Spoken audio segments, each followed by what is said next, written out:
Welcome to Storytimer at Large. Wendy Louise Felton. Wendy Louise Felton was 16 on the 4th of June of 1987.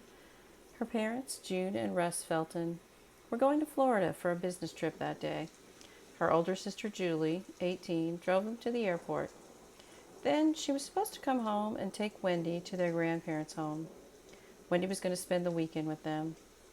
When Julie got back to the house near Gas City, Wendy was not there. This was not part of the plan. Where was Wendy? There was no sign of foul play, according to the police. It was assumed at the time that she was a runaway.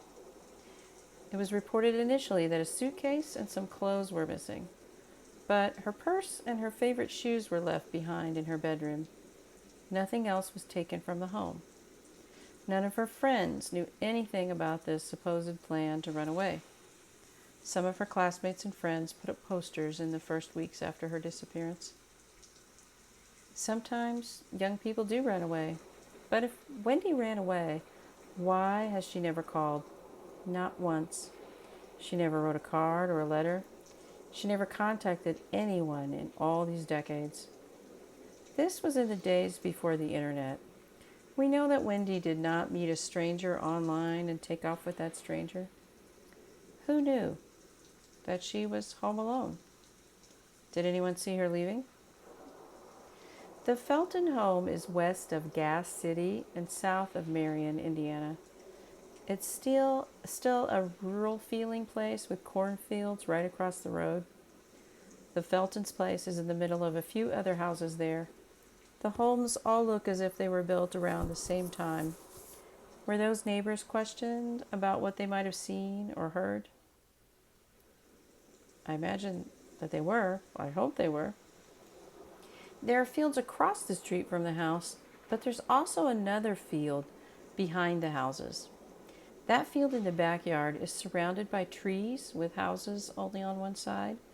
So it's very secluded. If you look at it overhead from on Google Earth, it's this big rectangle of a field that's just surrounded by trees, and then houses on the one side. So it's, the backyards of their homes would look out onto this field and then out onto these woods. And it gives that whole thing a very secluded feeling, a very hidden away feeling. So that field back behind there kind of bugged me. Was anyone doing farm work around there that day? Did they see anything?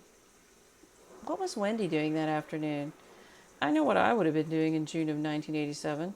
If it was a sunny day, I would have been laying out and working on my tan. I also might have been inside watching TV. The high in Indianapolis was 84 that day. I'm kind of wanting to bet that Wendy might have been outside. Wendy was only home alone from 2:30 to 6 p.m. If she was outside in the sun, she most likely would have been in the backyard.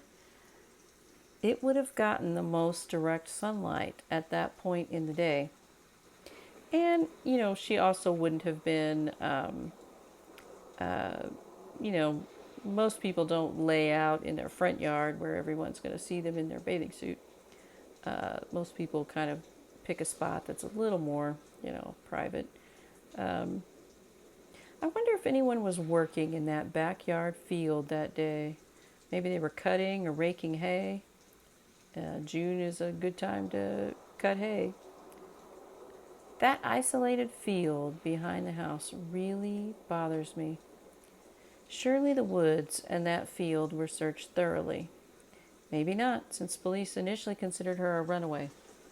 The newspapers reported on her disappearance, and even a year later they were indicating that she was considered a runaway.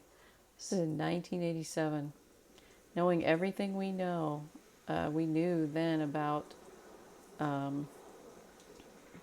abductions and rapes and murders. It's mind-boggling to me that in 1987 they just dismissed this as a runaway. It seems to me that Wendy was ambushed and taken. She was probably taken quickly to minimize the likelihood that one of her neighbors would hear or see something. This killer seems like a local, in my opinion. Wendy was an outgoing young woman who was busy at school. She had a lot to look forward to, and she wouldn't have left without her purse and her favorite shoes. She wore them nearly every day. Where is Wendy? Someone knows. More than one person maybe knows. Loyalties change as the years go on. Maybe that person you felt protective of is no longer someone that you trust or you care about. If you have a tip, please submit it. If you saw something that day that didn't seem important at the time, but now you think differently, submit the tip. You might help solve Wendy Louise Felton's murder. You can call Crime Stoppers at 765-762 TIPS or 765-662-8477.